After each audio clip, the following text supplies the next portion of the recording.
Bonjour à tous, aujourd'hui nouvelle vidéo d'unboxing et aujourd'hui c'est une référence hâte. Alors c'est pas du Premier Empire mais c'est bel et bien de l'Antiquité, c'est la référence 8035. Ils ont nommé cette référence Roman Catapulte alors qu'il n'y a pas de catapulte dans la boîte, mais c'est de l'artillerie, c'est une boîte qui contient des scorpions et c'est une référence de 1999. À l'intérieur il y a 48 figurines et 4 scorpions et c'est 4 grappes identiques.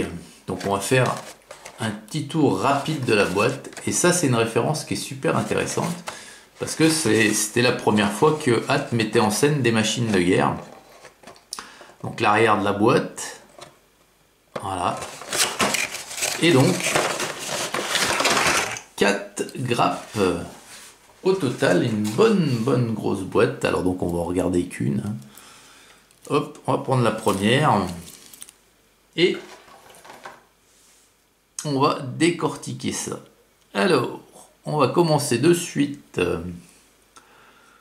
par l'engin en lui-même. L'engin en lui-même qui est ici le Scorpio. Donc on va faire un gros plan. Alors ces machines, c'était ce qu'on appelait les scorpions là. C'était en fait une machine qui tirait un grand nombre de flèches en très peu de temps et apparemment d'une précision à toute épreuve. Alors c'était une machine qu'on mettait en tension, hein, comme une arbalète, et ça balançait des flèches. Voilà, en très peu de temps, ça en balançait un grand nombre, autant que pouvait en mettre le chargeur. 2 hommes suffisaient à faire fonctionner cette machine.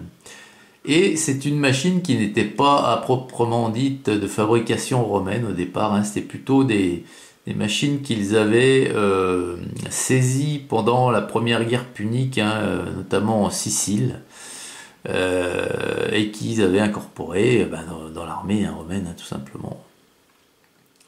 Alors la machine est en 3 morceaux, apparemment tout s'emboîte très bien, hein, elle est très bien faite, et il n'y a pas besoin de colle, mais bon. Pour les besoins d'un duo, voilà, hein, on en met de la colle. Alors ici vous avez donc je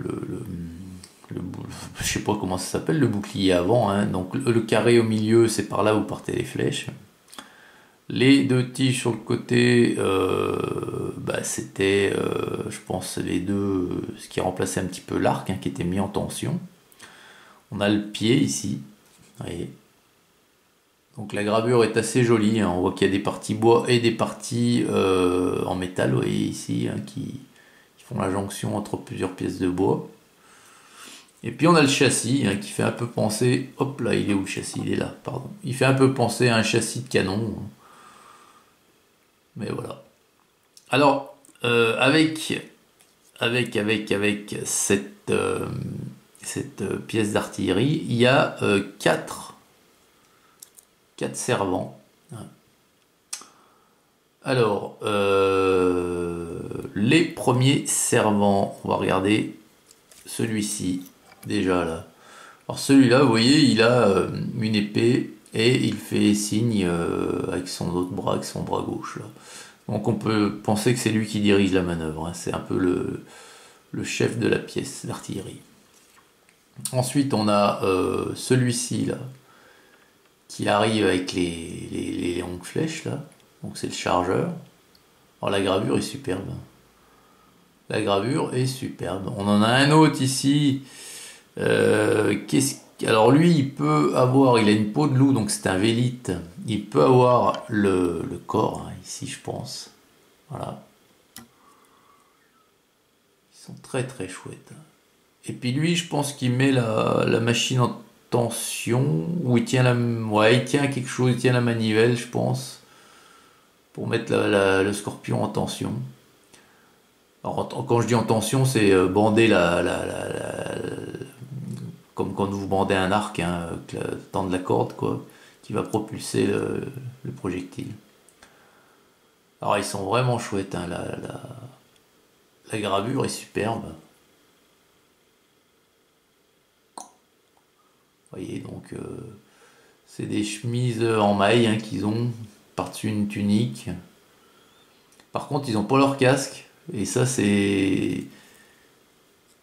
m'étonnerait sur le champ de bataille qu'ils se baladent sans leur casque. Ouais, il aurait fallu leur mettre leur casque. Et puis, sinon, ouais, le Vélite est superbe là, avec sa peau de loup là. Vraiment magnifique. Voilà. Et puis donc, on voit ici qu'il y a également un autre Vélite, hein, avec un bouclier rond, une épée courte. Et puis en fait, il y a quelques troupes de soutien avec le Scorpion. Donc on va regarder ça de plus près. Donc lui, il est donc voilà, hein, c'est un Vélite. Hein. Ensuite, en dessous, on a des Astati. Alors, cette pose vous dit certainement quelque chose parce que c'est les mêmes figurines que j'avais mises en couleur de la marque Hatt au 1/32e.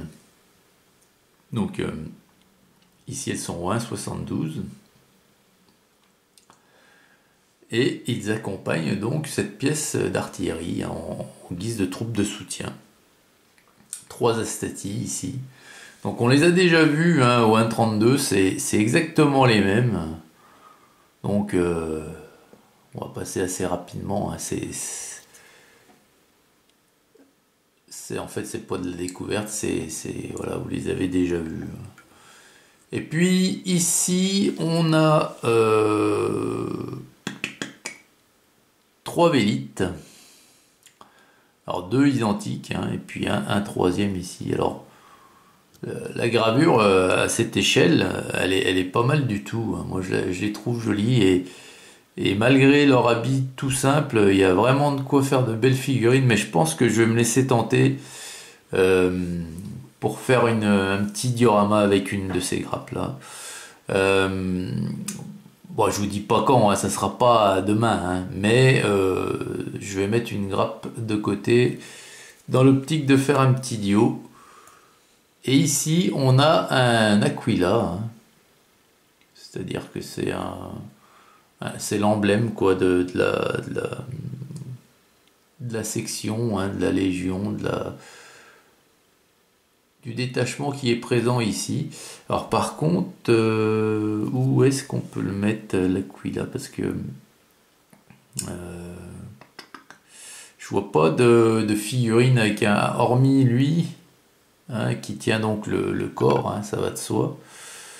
Je vois pas d'autres figurines avec un trou dans la main. Peut-être que celui-ci là, en piquant l'Aquila par terre, voilà, et hop, là dans le creux de sa main, peut-être qu'on peut le mettre également comme ça. Hein. Tout à fait. Et puis à ce moment-là, on retrouve bien nos deux servants, hein, puisque il est dit que pour faire fonctionner ces scorpions, 2 servants suffisaient. Pourquoi pas? Donc voilà les amis, ça c'est une référence qui est bien. Hein. Moi j'aime beaucoup parce que alors sur une grappe on a tout ce qu'il faut pour faire une belle scénette. Alors c'est guerrier, oui, ouais. Alors après je mettrai pas toutes les figurines, c'est certain. Je pense que les troupes de soutien là, je sais pas si je les mettrai en fait. Parce que faudrait figurer qu'ils sont là, ils sont quand même dans des poses où ils se battent. Alors surtout au corps à corps. Hein, donc, à mon avis, corps à corps, c'est qu'ils sont loin de la pièce d'artillerie parce que la pièce d'artillerie, elle était quand même loin des premières lignes justement pour pouvoir faire des dégâts au loin, hein, sans être tout de suite mise en danger. Donc ces hommes-là devaient pas être vraiment le tour de la pièce d'artillerie, hein, je pense pas.